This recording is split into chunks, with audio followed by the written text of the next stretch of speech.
¿Se oye? ¿Sí? Vale, parece que vamos bien.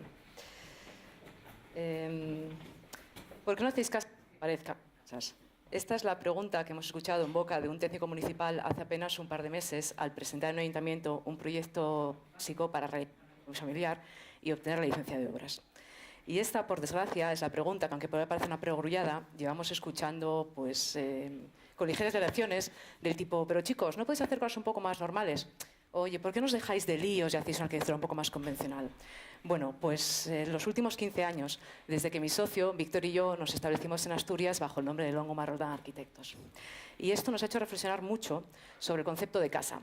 Porque ¿cómo se debe proyectar una vivienda unifamiliar para que encaje con el modelo de casa o con la imagen de casa que una determinada sociedad tiene? Si a una niña de 5 años le pides que te dibuje una casa, te hará algo muy similar a esto. Pero si esa niña, 20 años después y recién titulada por una Escuela Técnica Superior de Arquitectura, le preguntas qué ejemplos de vivienda unifamiliar le inspiran a la hora de proyectar, pues te hablará de cosas similares a esta. Y creedme, aquí empiezan los problemas. Víctor y yo nos formamos, no reíais, que es verdad, nos formamos en los 90. La década en la arquitectura española alcanzó su máximo reconocimiento internacional. Y por tanto, no solo tuvimos como referencia las obras de los grandes maestros internacionales, desde aquellos del movimiento moderno, como Vincent de Rohe, Le Corbusier, Frank Rey, pues no funciona otra vez, Baralto, sino que también en España en ese momento estaba surgiendo el fenómeno de la arquitectura espectáculo, ¿no? De los arquitectos estrellas, mediáticos. La verdad es que en ese contexto, volver a Asturias a trabajar pues no parecía una opción así como demasiado atractiva.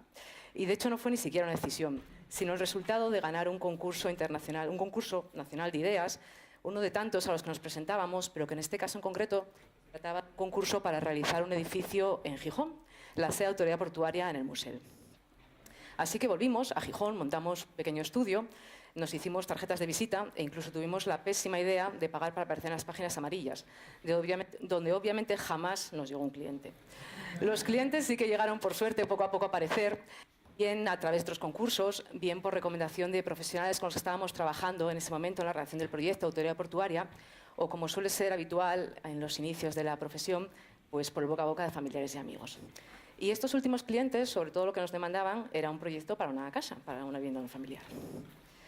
Ya en el siglo I a.C., Vitruvio escribió un tratado en el que establecía los 3 principios básicos que debían regir la arquitectura y que se han aceptado como válidos desde entonces, que son utilitas, firmitas y venustas. Vuelve a no funcionar. Es decir, utilidad, belleza y firmeza. En la tipología de vivienda unifamiliar, el parámetro de la belleza, de la utilidad, es bastante evidente, ¿no? Porque el usuario final es también el promotor, con lo cual nuestra única labor es escuchar sus necesidades y darles formas con un proyecto específico. La firmeza, que englobaría los sistemas constructivos, las estructuras, tampoco presenta demasiadas dificultades, porque son edificios en general de pequeña escala y sin grandes alardes técnicos. Y la venustas, la belleza, bueno, ya os he contado un poco cuáles eran nuestras referencias arquitectónicas, ¿no? Y la verdad es que estos clientes pues, respondían bastante a ese modelo de usuario, deseando vivir en una casa moderna, en un ambiente confortable y alejado un poco de liturgias añejas. Así que tampoco esto nos parecía un problema.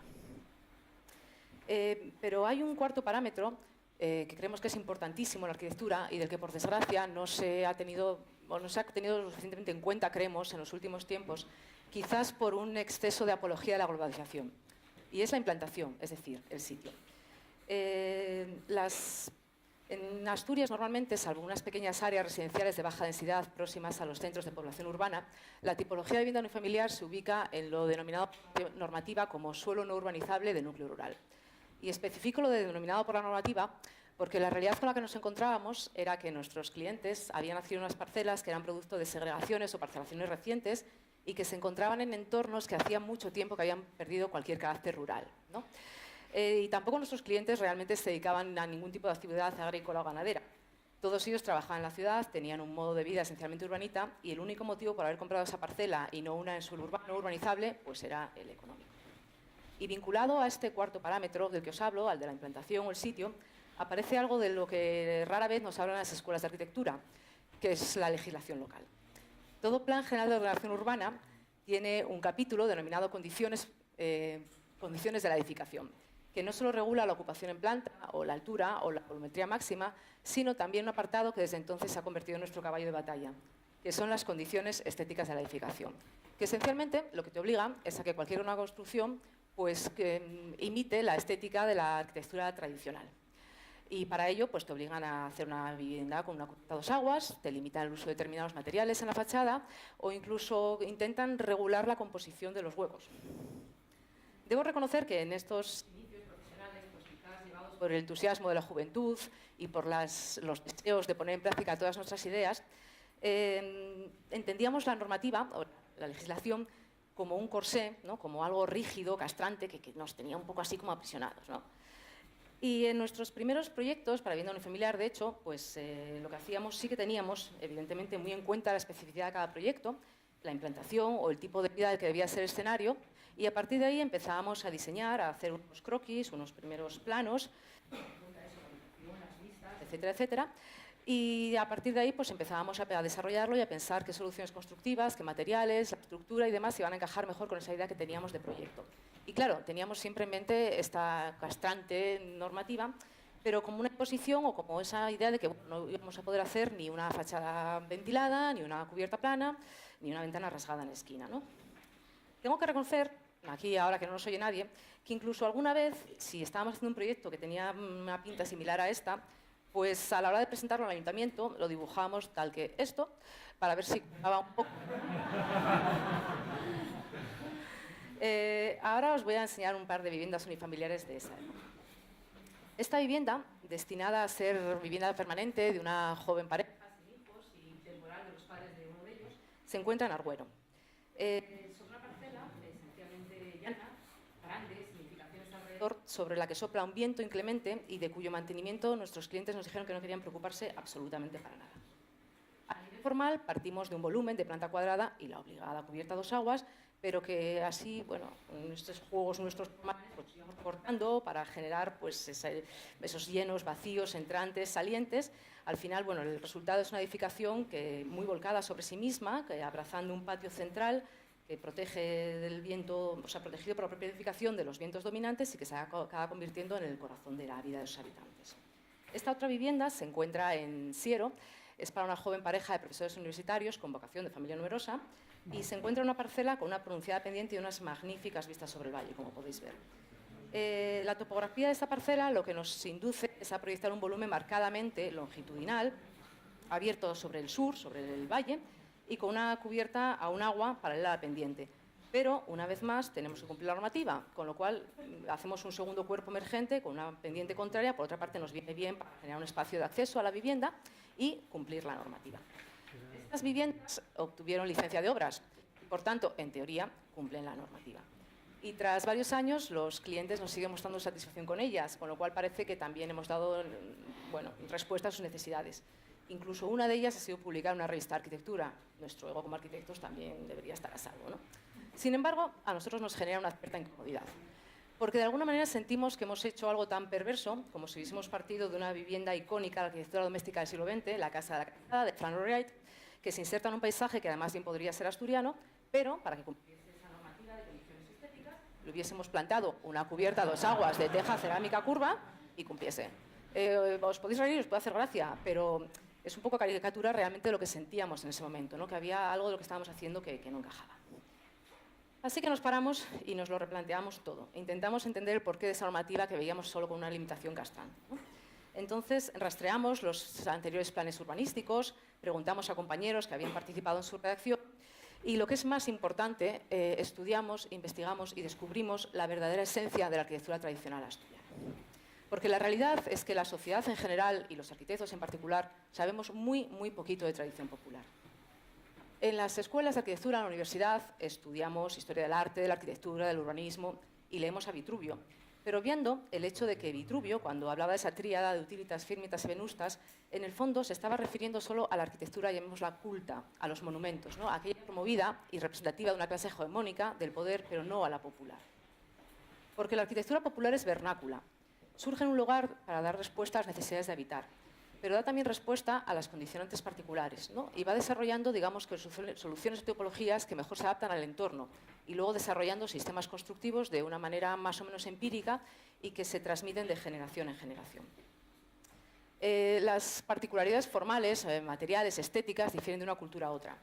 Pero hay un principio universal que es común a toda arquitectura popular, y es la funcionalidad. Y aquí llega la sorpresa, porque precisamente la funcionalidad también era el concepto clave del movimiento moderno, ¿no? Todos conoceréis la famosa frase de que la forma sigue a la función. Pues bien, resulta que descubrimos que el movimiento moderno, aquel en cuyos principios nos habíamos educado como arquitectos, y la arquitectura popular, que en ese momento desconocíamos, compartían este principio de la funcionalidad, es decir, de que la forma debe seguir a la función.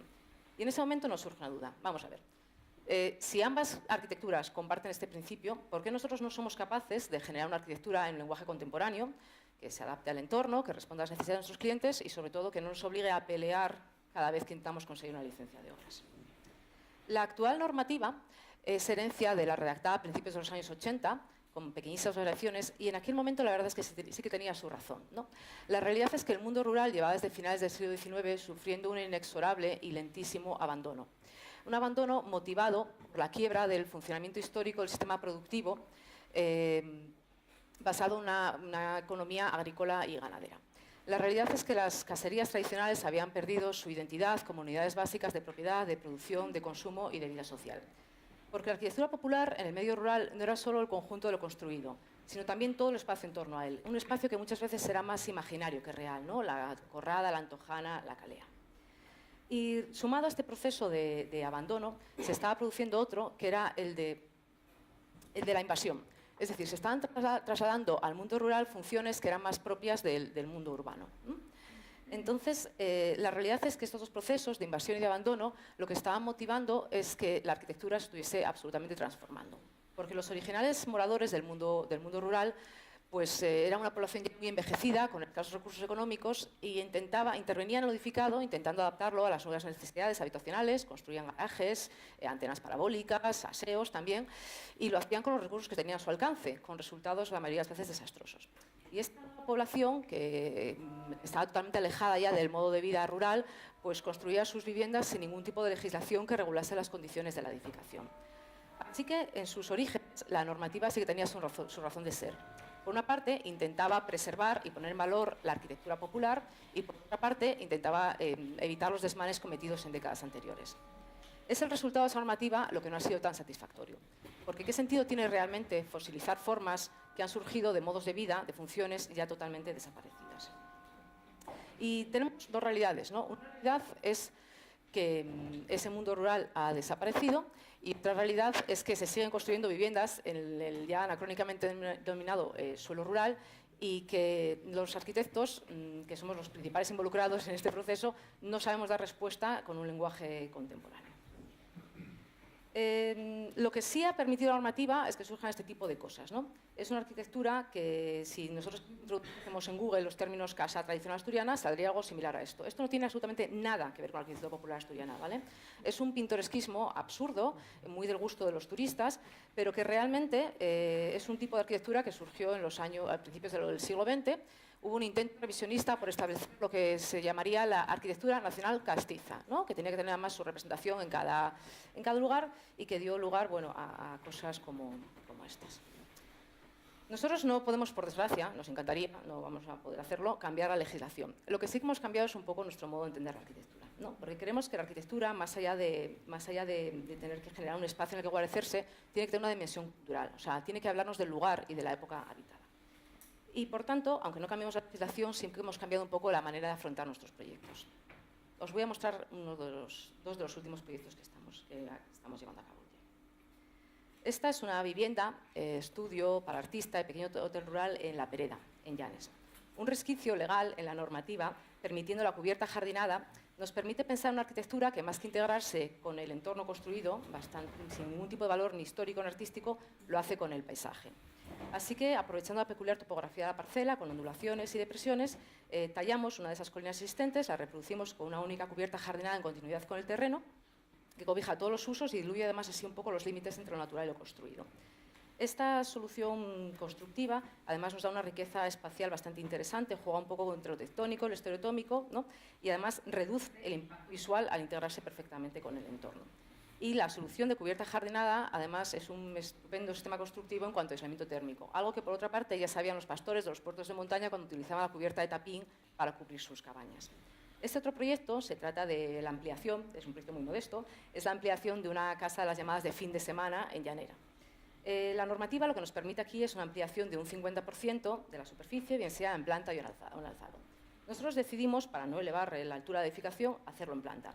Construimos un par de volúmenes ortogonales a la edificación original de similares proporciones, una planta rectangular, una cubierta a 2 aguas, con lo que de alguna manera recreamos lo que era la agrupación de las caserías tradicionales, ¿no? Con la